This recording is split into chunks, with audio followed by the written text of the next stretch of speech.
We're live and we're about to reveal wine number 9 in the Advent calendar, coast to coast Canadian wine Advent calendar. Red wine from British Columbia. Stay with us. Cheers.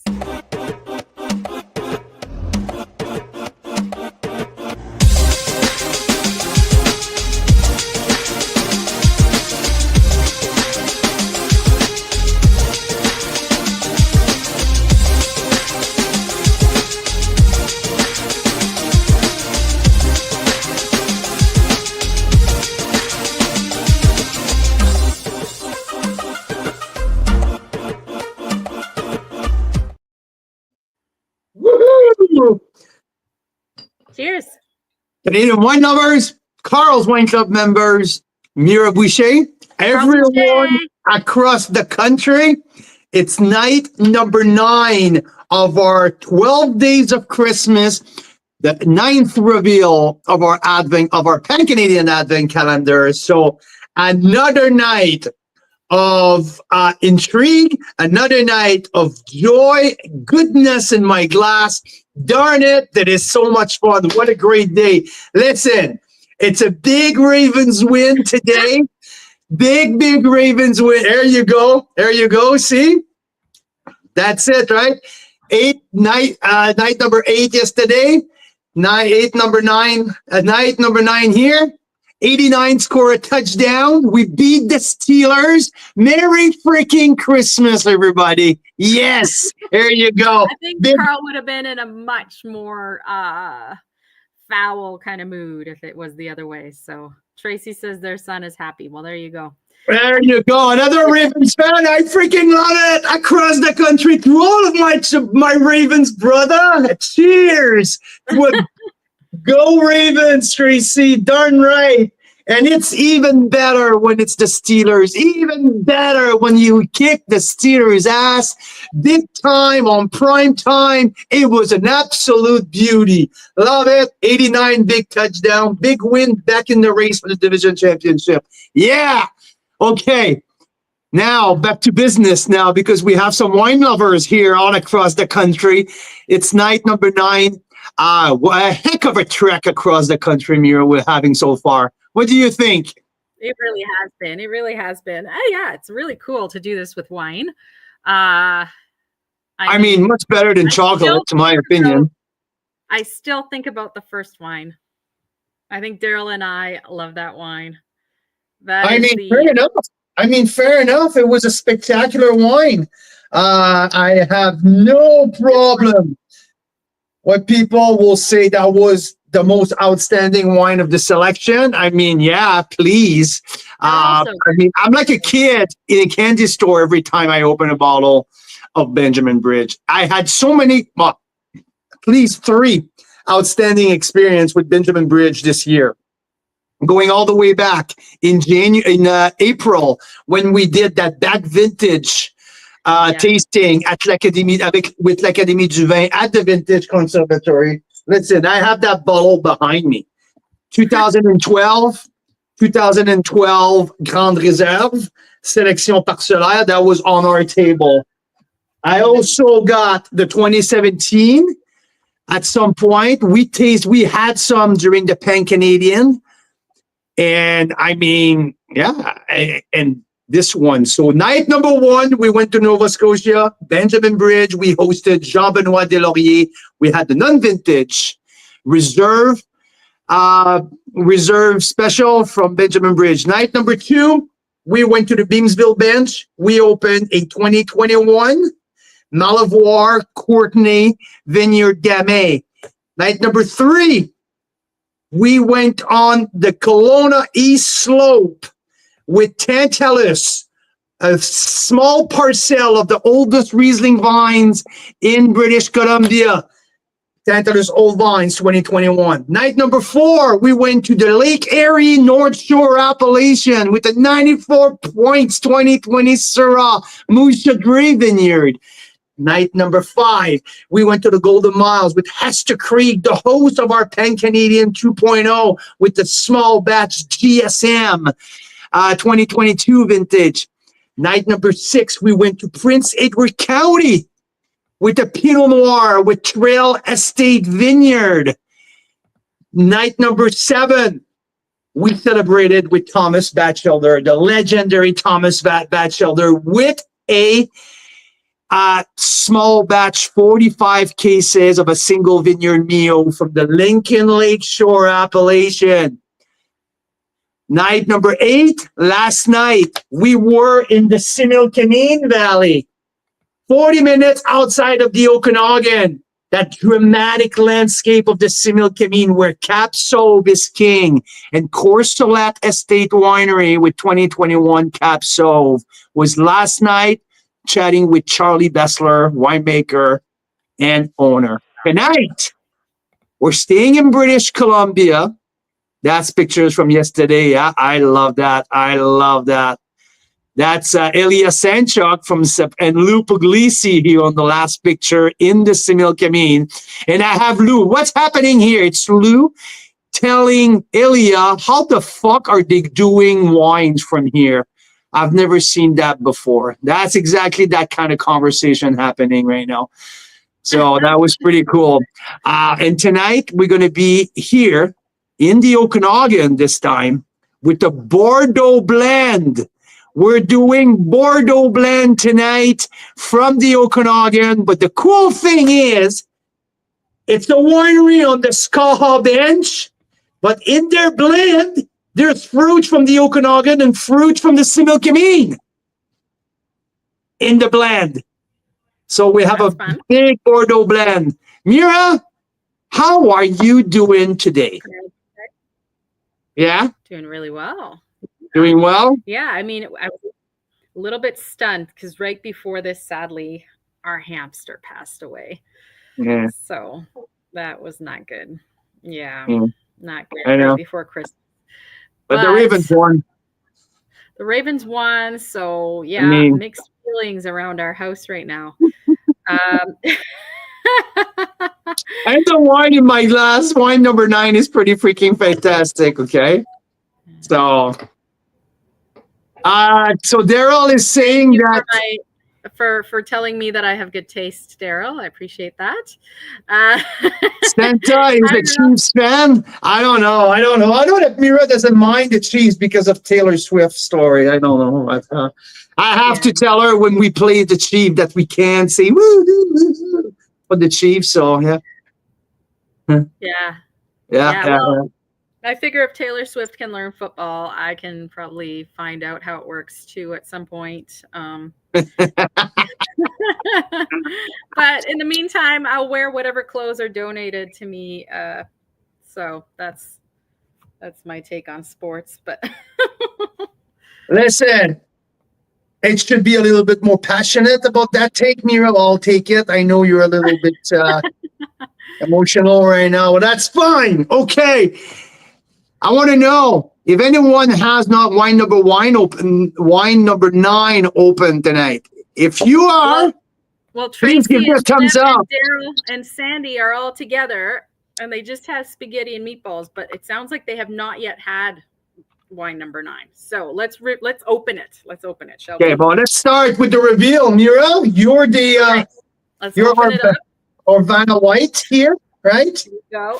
Stacy and Jeff are here. Hey guys.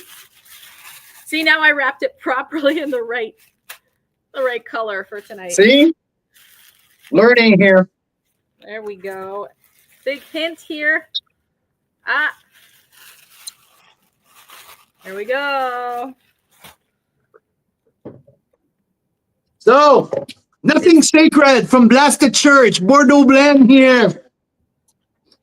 So what do we have in here? It's let me not make a mistake here. It's 38% Merlot, 25% Cap Sauv, 13% Cap Franc, 12 Malbec, a generous 12% of Petit Verdot as well. What's cool with that? It's from the 2019 vintage. A little bit of a colder year, providing wine with much bigger structure. Wine to age much longer. And what we have here, it's a small batch, 200 cases made. I mean, Blasted Church has some of their SKUs that they make 1,200 cases. But when it's time for the Small Blessing series, that golden label, they make very small batch. So super cool here. The capsule, and it's tagged with what we mentioned yesterday. We had the Similkameen. We tasted the Corsolet Cab Sauv. We talked with Charlie. Charlie was mentioning that Cab Sauv is really like the king grape in the Similkameen because of the really hot day. The Cab Sauv in that blend is from the Similkameen. So here you go. See the connection here? Boom, boom, Very boom. interesting. Almost like you curated and planned it for our palates to discover. Almost. So yeah, an awesome Bordeaux blend, 92 plus points. Another winery with a gorgeous, gorgeous view. Right on the slope on the Skaha bench. So let me recap for you guys if you don't live in the Okanagan. There's 3 big body of water in the Okanagan. The Okanagan Lake, which is the biggest by far, the biggest of the 3, goes from up north from Vernon all the way to Penticton. In between Okanagan Lake and the Skaha Lake, you have the city of Penticton. So Okanagan, where do you have Okanagan Falls at the end of Skaha Lake? On the bank of Skaha Lake, you have the Skaha Bench, where Blasted Church is located, right nearby Painted Rock. You have Pontage, Painted Rock, and Blasted Church are the 3 most known winery on that side of the Skaha Bench.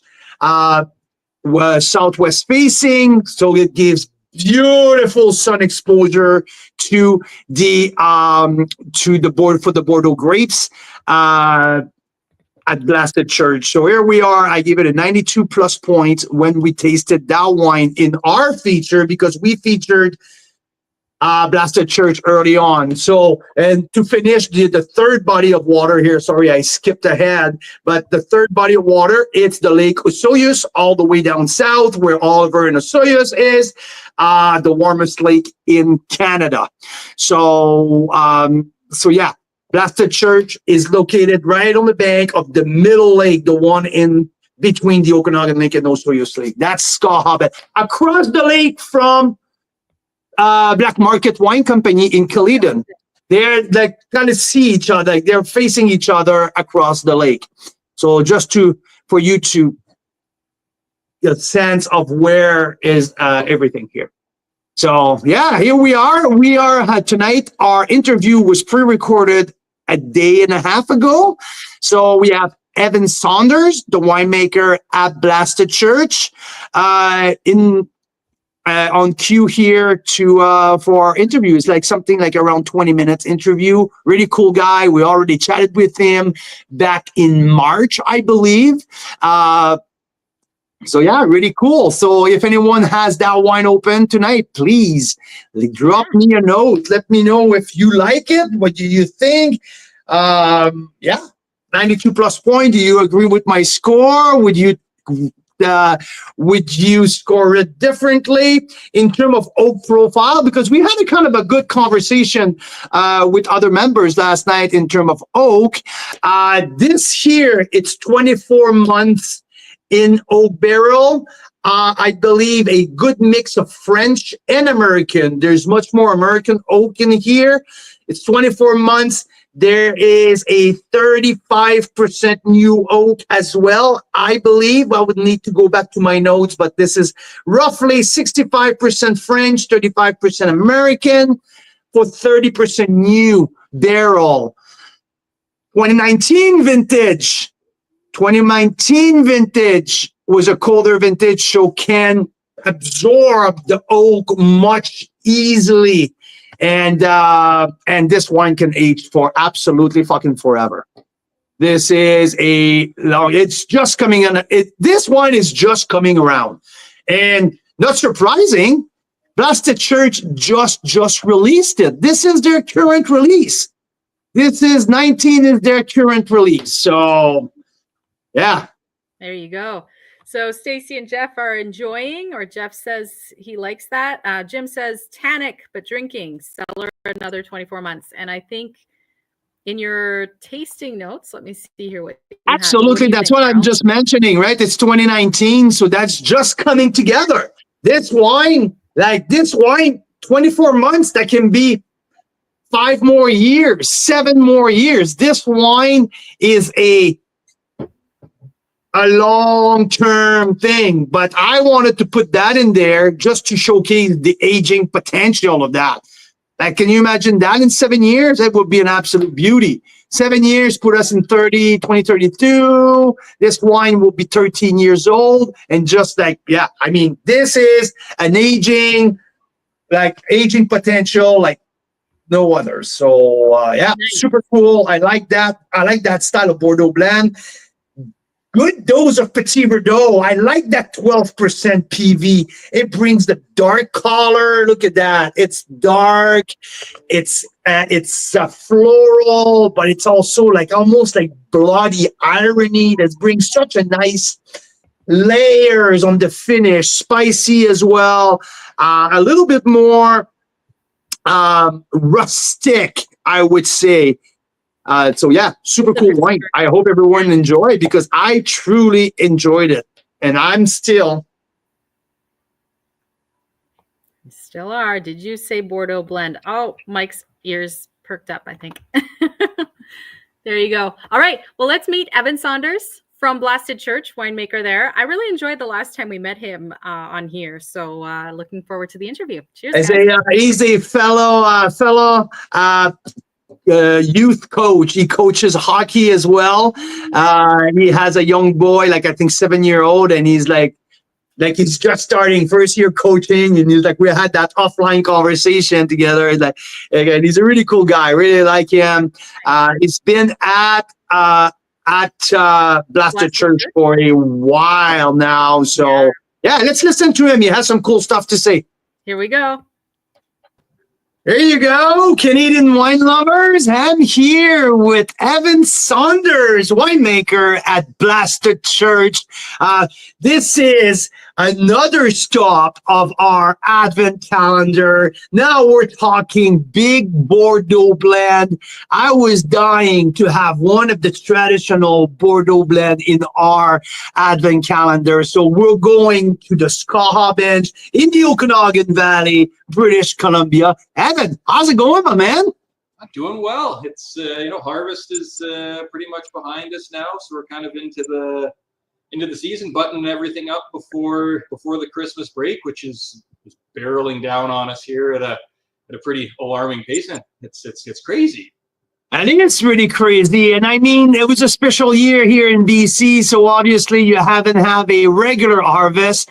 But I know that you spent part of your summer going back and forth with Washington State. You just didn't buy just some fruit there on the market. You built relationship with some of the growers there. You had a very specific plan to come up with great relationship and fruit that you were excited about, right? Yep. So I was, I know the road down to Prosser. I know very well by now. It's so I went down, looking at what we'd gone through in mid-January last year. Had a pretty good idea of what the spring was going to look like when bud break came around. So February, I was down there meeting with growers and checking out sites and trying to find something sort of similar varietal spread for what we were looking for. Even kind of wine style, ideally staying somewhat related to what we've been working on and what our house style kind of across the board. And trying to find someone who is like-minded people. I want you want to work with nice people who do a great job, who care about what they do. So finally, kind of narrowed that down to one specific grower out in the Horse Heaven Hills, Andrew's Family Vineyards, and it was the early legwork, and I think the legwork throughout the season was definitely worth it. It was it's a different experience for us, obviously. Walking through the vineyard here and seeing no fruit on vines, thankfully seeing some green growth, at least things that we're going to be able to work with next year. So it was a different face of the vintage, but it was certainly exciting and interesting. And I think we have a barrel cellar and tank room full of wines that I'm pretty excited to share with everybody. That's the main important thing. The tank are full, the cellar is buzzing, the employees, your team stayed employed. I mean, it's another critical part, and there's an excitement for the upcoming vintage. But you touched a little point that I wanted to how's the how does it look? How's the vineyard look for the upcoming spring? Let's say, okay, let's bearing any setback and Mother Nature, another punch in the gut or something. I mean, how's the vineyard looking? Pretty good. We did make the difficult decision to rip out about 5.5 acres.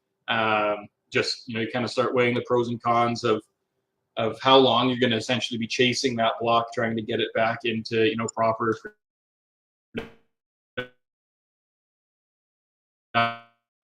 production. So we kind of bit the bullet on a lot of the overall, things are looking okay. We're looking pretty good. We have a lot of growth from low down on the trunk, so we're going to be able to renew the trunks and do a lot of kind of basically a vineyard refresh, which is going to be great in the coming years. Obviously, it's a bit difficult this year when you have no fruit, but you're still kind of incurring all the same costs in the vineyard. But I think, going forward, we're going to be in a good spot. We have the opportunity now for the things that we did rip out, maybe to dial in what is planted where and root stocks and all of that sort of thing. Changing the approach in the vineyard a little bit, doing some more work going into the winter, hilling up, trying to make sure we have at least some of the buds down low by the graft unions covered. So cover crops and all that. I mean, we all grow, we all learn. These curveball from Mother Nature are there for a reason. I mean, it's painful, but I mean, as a viticulturist, winemaker, industry people, we learn how to pivot and to make our operation better. And I think that's the way we all should look at the situation at this time. Yep, I think that's right. I think if you don't take lessons out of an experience like this last year, I don't know that you can survive. Well, I mean, but you deserve. If you don't take anything from that, you deserve to fail. You're just playing. I mean, at some point, the message is on the wall, right? Hey, so at Blasted Church, you guys are on the Skaha bench. How many cases Blasted Church do produce on, let's say, on the average regular vintage? So we should be in the 18 to 20,000 case production. It's been a while since we managed to hit those numbers through all the challenges that we've had. 2020 was the last one that you hit some numbers like that, probably. 2020, 2020 was a good one. 2021 with the heat dome yields just disappeared on us.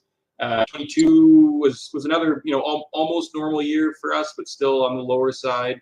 And then 23 we had a cold event, so we were down quite low. And now obviously this 24 we did manage. We're up in we'll probably bottle around 15,000 cases this year. So we managed to get ourselves back up close to where we want to be, where the cellar is at its best. So we're getting back to there next year. Certainly, it won't be a jump back to 100% production with the replant and with everything else going on. But ideally, maybe we could hope for 60 to 70% of a normal crop. I mean, that would be a good jump, definitely. Yeah. And so among these 15 to 20,000 cases, when from the people from the outside, let's say like from the Atlantic province or Ontario, who haven't heard about Blasted Church, how should they see Blasted Church? What do you hang your hat on? What is your key grape varietal? What is your bread and butter?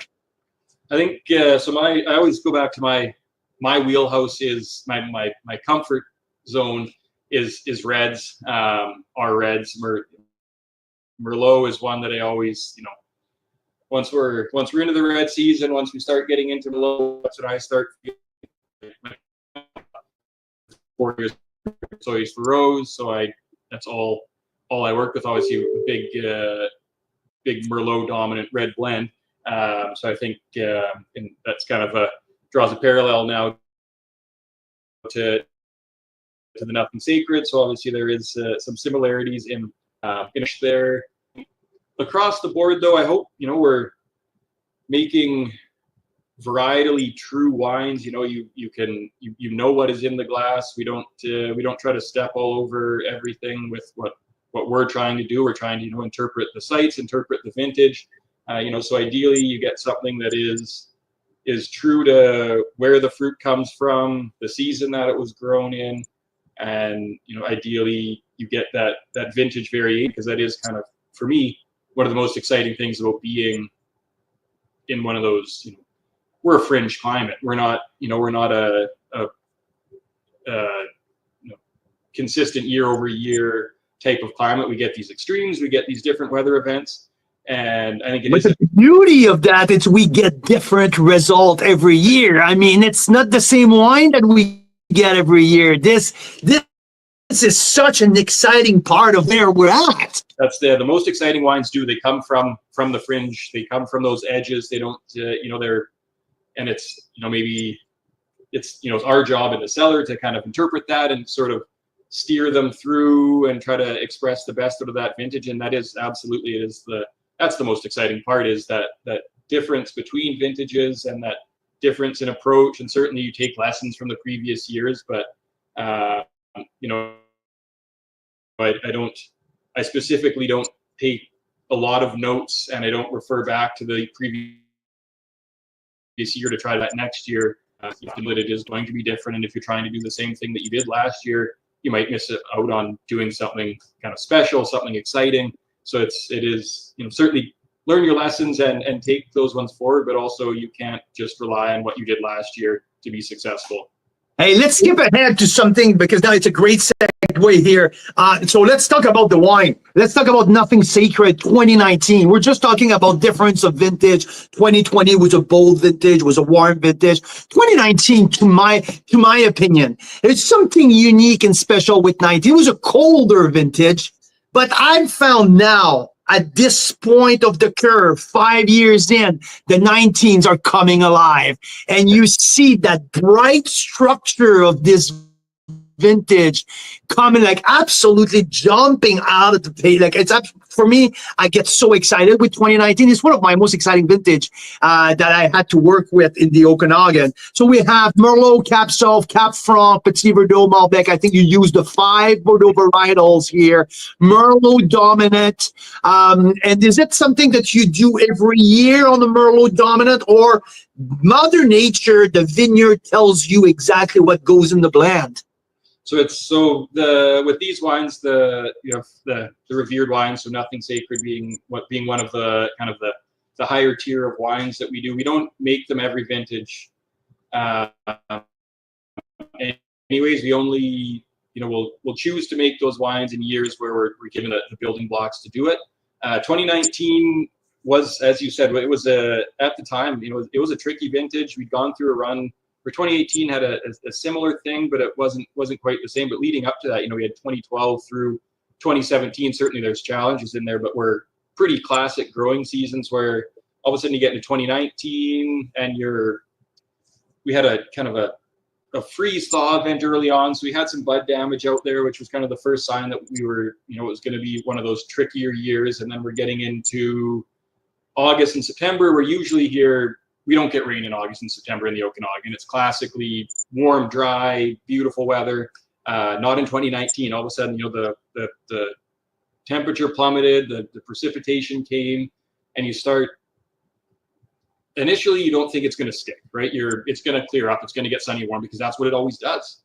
That's September in the Okanagan. It's right? Short time. Like we're in shorts until in mid-October sometimes. Absolutely. I had to make the change to pans very early in 2019. And it never did, it never changed. It never got sunny and warm. It didn't. So the picking schedule was working around rain events and everything else, and also in the cellar, making sure that, so we had at all times as many hands on the sorting table as we could possibly have. So you're only getting the cleanest, healthiest fruit into the fermenters. So it's one of those things where you do the work, you get as much as you can up front. So later on down the line, you're not having to fix things. You've done everything up front.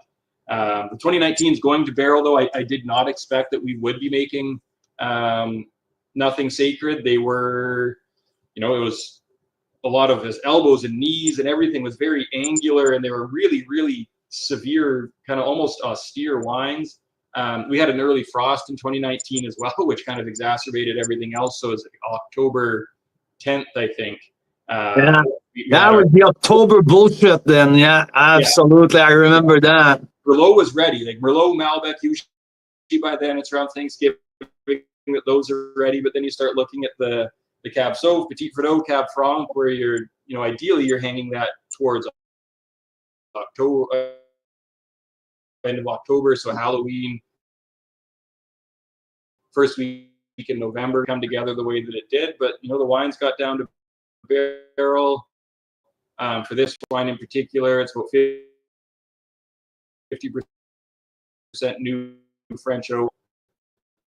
And those edges started to soften, and you kind of thought maybe there is something here. And you put the blend together, and certainly going into bottle still, it was a fairly austere wine, but I had the feeling that it was in time. Yeah, there's something at the horizon. There's something over there that I can feel. And it is now, I think, as you said, I think it's just into it's early stages of prime drinking window, I think. So you still get that grapefruit up front, even like into like a little bit like that red fruit, that candied red fruit, but you are getting a little bit of the secondary as well now. So you're into like the the leather cigar box, the cedar. Yeah, exactly. Moving on down, on down. So it's and it still has that great acidity. It has that nice tannin structure. I think if you want to open it today, a few hour decant is not going to hurt this wine. I think it'll probably open up and give you an entirely different layer on it. I've had this open for a couple hours now, and it is, I guess, everything I could have hoped for when we were putting this blend together and putting it into bottle. Where we're seeing it today, that even a little like the richness is coming. It's a very complete wine from what when we were putting these wines to barrel, I certainly didn't expect.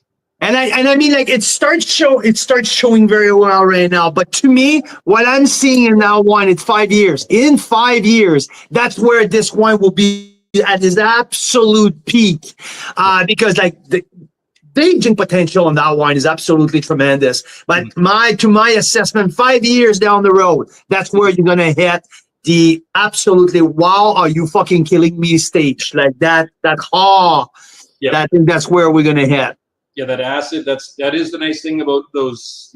Again, fringe cut, like a fringe climate, fringe region, and then you get into even those difficult vintages that push you even further to the edge. And it is those ones that even kind of out of the gate, maybe they get written off a little bit, but then you circle back on those wines. Even thinking back to like 2011 wines from the Okanagan, it was another kind of some similarities there. Early frost, cool.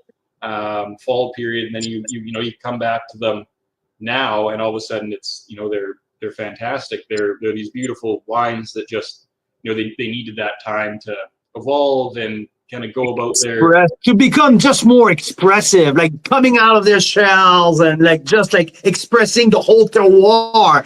And speaking about terroir, you guys are sitting on one of the most gorgeous sites of the Okanagan Valley.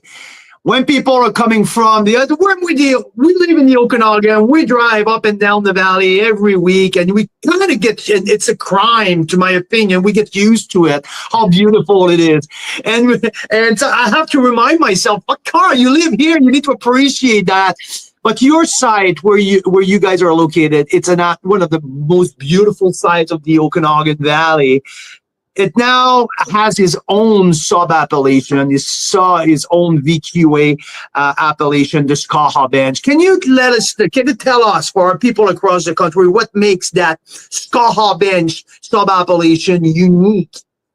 So one of the big ones is right there in the name. So Skaha, the name comes from Skaha Lake, which is I look out our back door and it's right there. So it is, it gives us the moderating temperatures throughout the summer, but in comparison to Lake Okanagan, which is not that far to the north of us here, Lake Okanagan, huge lake, incredibly deep, doesn't really get that warm throughout the summer. Whereas Skaha Lake, it's a shallower lake, much smaller lake, so we don't have that much moderation through the summer of the cooling effect. But getting into that later season, we get that little bit of a heat bump, so maybe it keeps the frost away for a little bit longer. Or early season, it kind of decreases our risk of frost events after bud break. So that's for me, that is the biggest impact on our site. So there's a lot of similarities between the Skaha bench and the Naramata bench. But Naramata, that little bit cooler because of Lake Okanagan, whereas the Skaha bench a little bit warmer because of Skaha Lake. And then our soils as well, huge part of what we do or what we're able to grow here.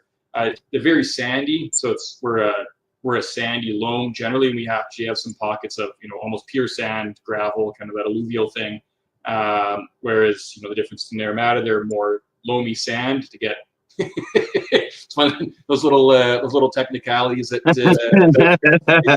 that we all like to geek on, eh? Those nerdy words coming out of my mouth. My goodness, but those are they're huge differences. What word comes first is important, and it's a huge difference. So we have very low water holding capacity, so we're able to just kind of do like precision irrigation to make sure we're getting correct berry size, all that sort of stuff, kind of just keeping the focus on that quality and what we need to do. So we're kind of lucky with that we are able to use irrigation in a big way to kind of shape how our growing season is and what our crop is doing.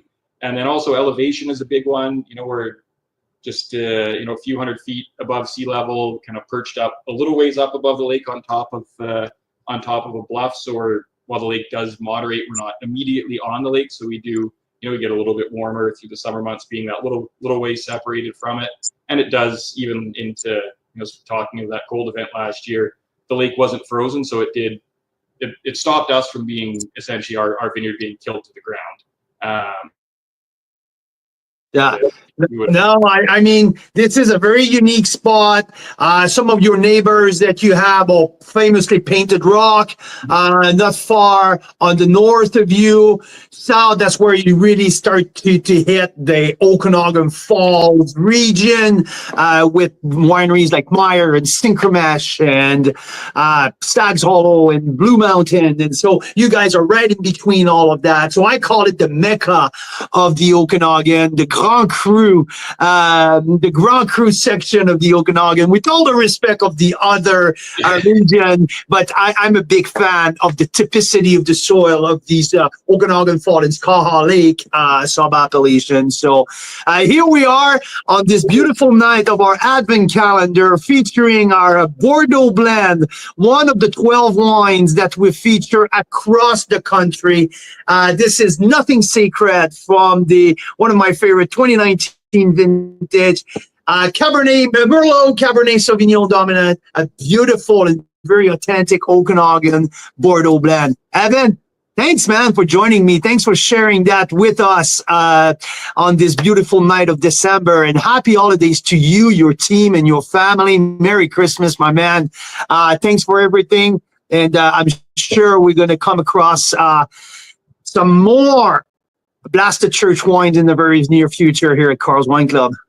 Merry Christmas, everybody. Thanks for including us, Carl. Thank you. We really appreciate that. Have a good one. Cheers. That was a fun one. I always like my chat with him. I'm not sure if, someone had said, hey, sorry, go ahead, Mira. Oh, yeah, no, it's great. You're not sure if what?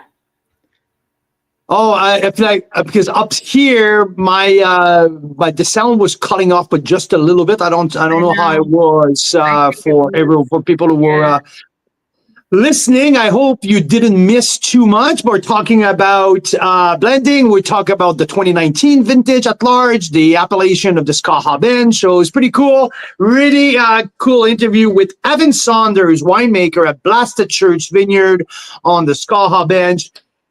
Producer of our wine number 9 night, of our 9th night here of our Advent calendar.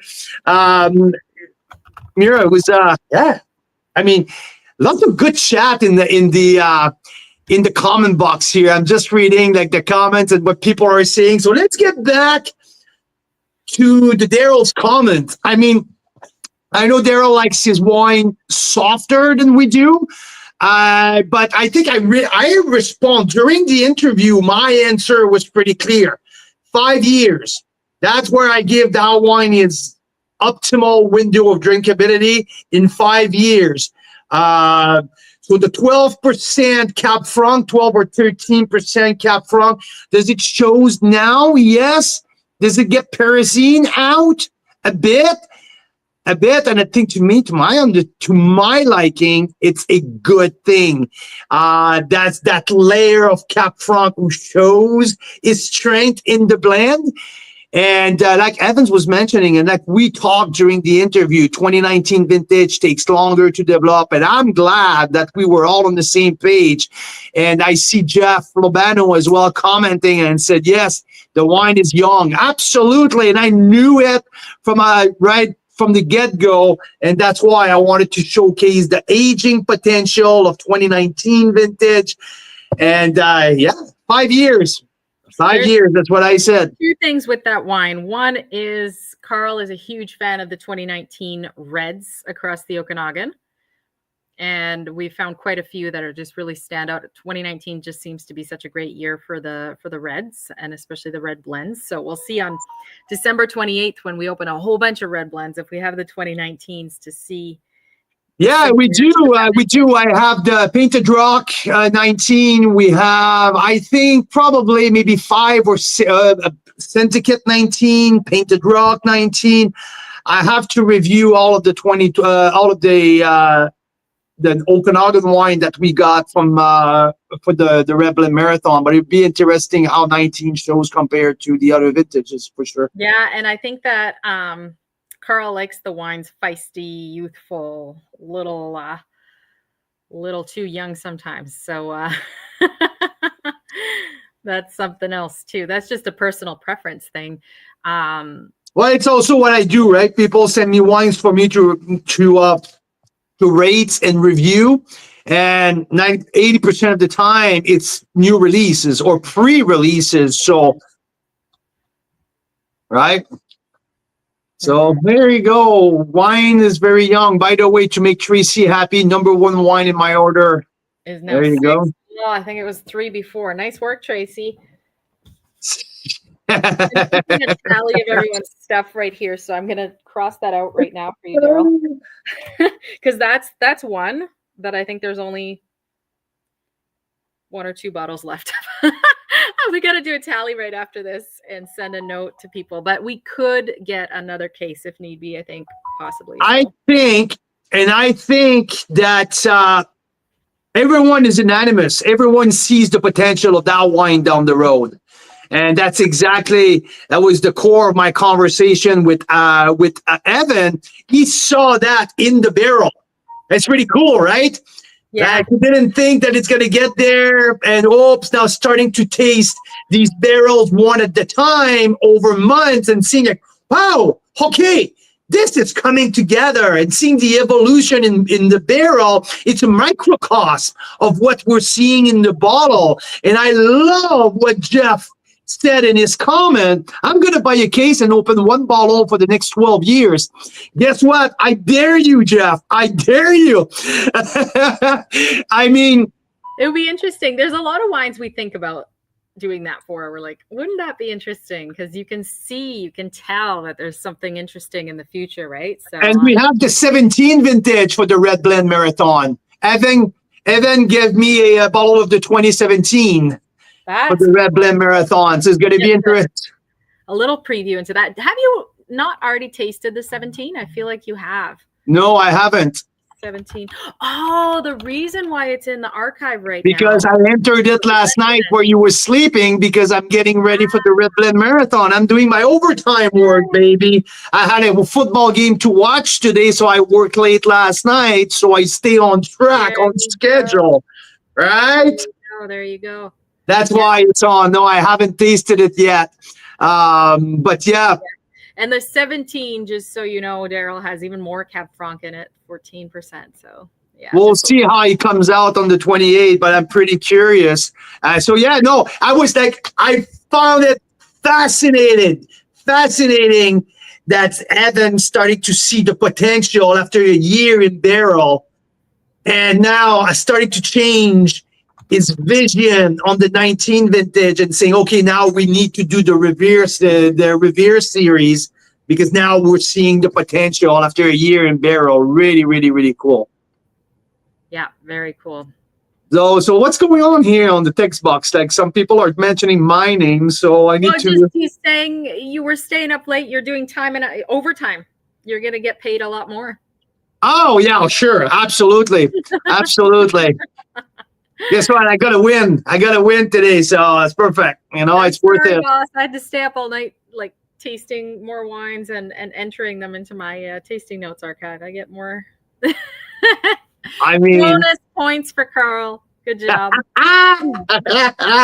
So tonight, night number 9 of our Pan Canadian Advent calendar, a tremendous track across the country, across Canada, tasting different wines from different regions, from different vintages, hosting different winemakers, talking about their wines and their sub-appellation. What a lot of fun we're having. A lot of people are tuning in. At some point, there was 35, 40 people at the same time. During the interview, I'm having a blast doing that. One of my favorite interview of all this week today. So really a lot of fun. Nothing Sacred from Blasted Church Winery on the Skaha Bench from the Okanagan Valley, 2019 vintage Bordeaux blend. I absolutely love the chat box tonight. Absolutely love it. Love it. Rob, we had a similar thing. Remember a few years ago, Carl's Wine of the Year was the Pearl Morissette. Oh, fuck. Don't tell me about that. But you know what? 2017 Cuvée Now, with retrospective, we didn't drink it fast enough.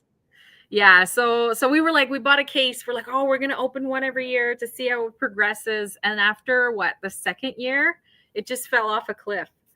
It went from being this phenomenal mind-blowing wine to just completely fell off the cliff. So, doesn't always pay to wait. We still have one bottle. Yeah, we should open it. I mean, we talked to the winery about it when we were there, and they're like, "Oh no, it's just in a sleepy phase. It's gonna come back fuck off." And then sleepy phase, my ass. Let's keep that one because that one now we're no longer excited to open because we're like, well, we know it's fallen off the cliff, so let's just keep it as long as we can. We'll open it one day, and if it's not vinegar and if it's tasting amazing again, then we'll know who was right. Yeah, no, that's the same thing, Rob. That's what we do too. I mean, it's tough when it's a really good wine and it's really good. If you love it, I guess it's time to open it, right? That's the thing. If you like it in the stage there is right now, I mean, just do it. Yeah. I mean, it might get better, but you never know. And then you'll have crazy, things happen like that. 2003, Pilotary that you had, which I sure did, Mike. Sorry. Oh, not. No, he's just saying it generally. I don't know. Yeah. So we had that cheap bottle that Marcel forgot in his cellar. Originally when he bought it, it was a cheap bottle. Oh yeah, Pilotary Cab Franc. And 20 years later, it was tasting like a dream. I mean, it was just incredible. Louise has a special bottle she bought. It was during COVID. 5 years later, I still haven't opened it. I'm hoping it's still good. Well, yeah, hopefully. The other thing I joke about sometimes is Carl has this bottle of a wine that's like all etched and engraved for the Boston Red Sox. Yeah. And I'm like, one day we'll have to open that and just see what the hell is in there. Like, I'm sure they didn't put premium wine in a bottle like that because they didn't think anyone's actually going to drink it, right? So, Yeah, but it's I think it's Lake County juice and Sonoma Coast juice. It's all California stuff. Yeah. Yeah. Anyway, so that was to celebrate the Red Sox last championship a while ago. So yeah. there you go.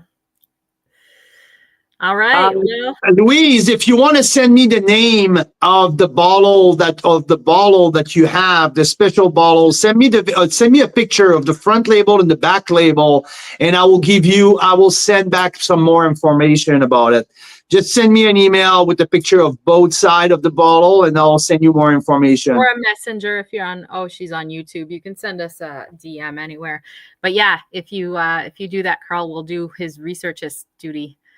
And let you know what he thinks of the window of peak drinkability. Keep the cork on that one. Put it on eBay. Yeah, for the Boston Red Sox one. Yeah. Yeah. We'll see. Yeah, I like it. It's right in my entrance, and I love it there. So, I and know. you know what? I'm not craving to drink Central Coast and Lake Country Merlot Cab blend. I'm not craving that. I rather to taste Batchelder's and Canadian stuff. So, and Blasted Church and Course Select. Fun blind tasting on you on one of these Wine Wednesdays. Like a fun. Oh, and come back and my Red Sox bottle is empty. That one might be a different story. Like, I mean, you ask, okay, you opened the 2013 Petit Verdot from Riverstone just like that. But yeah, the Red Sox bottle stays with the cork on, upside down in its holder, and let's keep it that way, okay? Too, if I just did that and filled it with something else, and then recorked it too, right? Sure. There's different wine that I don't want to reveal what it was. That might be. Yeah, sure. That's not like we don't have enough wine in the house, right? Right. And like the backlog that I have right now to taste, okay, just to give you guys, okay, we'll recap the Advent calendar. Night number 9, okay, this is tonight. Tomorrow we're going into night number 10. We're on the back end of our Pan-Canadian adventure. Now we're going to be done by Christmas. We'll take 2 days off or 3 days off. We're coming back for an epic Red Blend Marathon where we're going to have like 60-ish wine to taste in 2 days and all of that. After that, we have Intersection. Like I have like 10 bottles of Intersection today. I just started this afternoon sipping on that while watching football. This is a pretty cool Marsanne and Viognier blend here. But I have a bunch of Merlots and back vintage Appassimento, and the new vintage of Intersection. We need to taste that. We just got 2 cases of Thaws Winery and Redstone, like 24 bottles of that. We need to taste through that.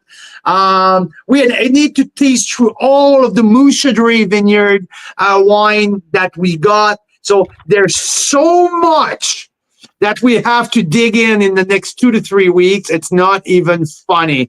But a lot of fun in perspective. So I can't wait. More than that, also, we have our top 10 wine of the years who are coming up.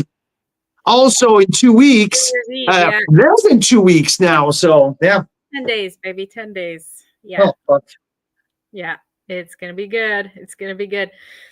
So yeah, if you're in the Okanagan, moral of the story is come by and help us out. I think Dylan and Cavell, who were on here last night with us, they are stopping by tomorrow. So yes. Onion soup, baby. We promised some onion soup to our guests. So yes, we're going to taste some wines tomorrow afternoon with some members. There's going to be a lot of fun. But yeah, night number 9 of our Pan-Canadian Advent calendar, we had Evan Saunders, winemaker at Blasted Church. Nothing Sacred, the Bordeaux Blend 2019 vintage. That's what we had in our in the wrapping tonight. So tomorrow we're going across the lake, and it's a white wine. Yeah, so we're staying in BC. It's a white wine. Put your wine in the fridge for tomorrow night. We're going to have a lot of fun.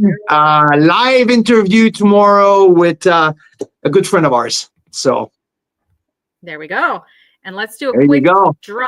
Or Hey, I want some thumbs up here in the chat box, okay, in the comment box. Let me know if you're liking what we're doing right now. If you're liking what we're doing with the Advent calendar, give me a thumbs up. Give it a like. Subscribe to our YouTube channel if you're not. Subscribe to our Instagram account if you're not. You know, all of these little things really, really adds up at the end. So yeah, look us up in every channel that we are. Keep liking the stuff. Keep commenting. We love you guys. It's so much fun. And it's funny because now the kids are like, what's going on, you guys? They know that we usually go live once a week. And now it's every night. And they're like, woohoo! They're having a party every night. They're on their Fortnite stuff. And they're like, yeah, they're going live every night. Yeah, so with the prize here, guys, if somebody wins again, like Karen is 2 nights in a row now. So if this is the third, the hat trick, we'll give you a choice. Like I didn't change on the bottom there where I said we're drawing for $30 off again. So we'll do that. But if you want instead a couple wine jellies or one of the signed books, we can swap out, especially if you won more than once. I don't want you to feel like you're stuck with like 50 wine jellies or anyway, $30 off is pretty useful because you can use it for any wine purchase later. So you convinced me tomorrow, Mira. I want to tell everyone to tune in tomorrow. We're going to give a surprise bottle. Yeah, so we want to start doing some mystery bottles. And so if you win one of those, you'll have to tell us, you know, what kind of wine you like if we don't already know. And Carl will go pick a surprise for you. So that's kind of fun. All right, here we go.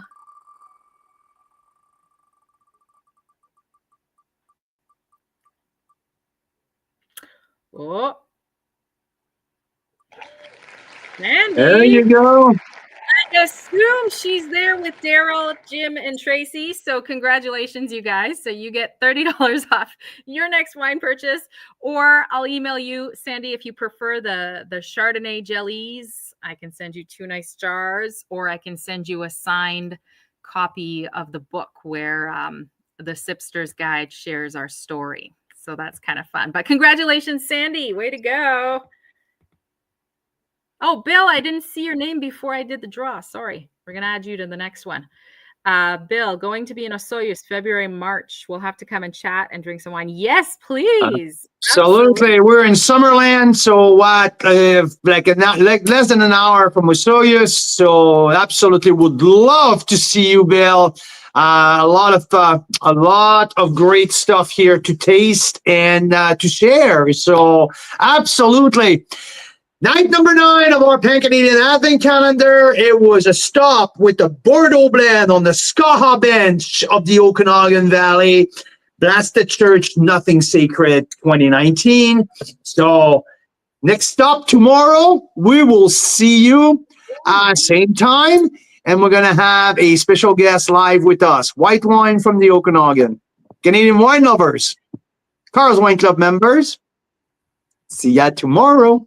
Yeah, have a great night. Cheers.